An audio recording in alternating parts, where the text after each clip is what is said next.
but the air of entitlement he wore like a cloak was a turnoff as far as Maddy was concerned. Besides, she would never date a colleague. "I'm on a call." "Right." He jutted his thumb over his shoulder. "Anyway, should I take that Brenda chick out and show her the ropes? We could take the newlyweds, the Bartholomews." Maddy finished for him. "No, I can handle my client list, thank you." "Fine, then let me take Brenda out." The smarmy smile on his face gave Maddy pause. He'd been hitting on the assistants, who were savvy New Yorkers and more than capable of handling themselves. But now he was moving on to the young real estate agent. Brenda was a recent college grad from the Midwest. She was pretty, smart, and naive. A prime target for a guy like Drummond. "No," Maddy said firmly. "Terrence asked me to handle her training. Thank you, and please close the door on your way out." His smile faded, and a hard, cold look settled in his eyes. Maddy had moved up the ranks quickly since joining Cosmopolitan Realty House, and her rise hadn't gone unnoticed by Drummond. He hated not being number one, but she suspected that being second to a woman was a bigger insult. "Sure thing," he murmured. Drummond left but neglected to shut the door. Maddy crossed the room, pausing only to tell Sharon, her assistant, to hold her other calls before she closed her door once more. "Sorry about that, Jordan." She caught a glimpse of her reflection in the window and grimaced before running one hand through her unruly brown curls. "I'm coming into town a week before the wedding so I can help you with whatever you need. You know, all that bridesmaid stuff. I mean, I'm not a real girly girl, but it'll be fun to hang out. And tell Gavin he better not try to horn in on our girls' night out. It might only be the two of us, but there's a no boys allowed rule in effect for that event."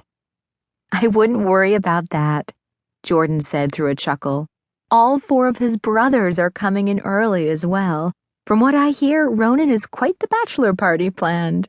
Speaking of Ronan, why don't you two ride back to Old Brookfield together? I mean, you're both in the city, and he is the best man." "Yeah, that's not gonna happen. I'll take my own car, thank you very much. I'm staying at the Old Brookfield Inn, and Ronan will be at his parents' house, obviously." Maddy's eyes narrowed, and the smile on her face grew.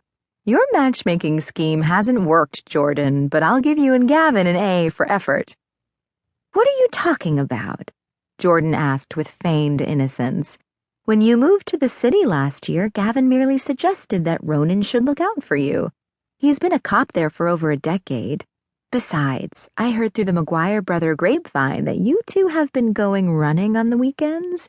So, Ronan can't be all bad."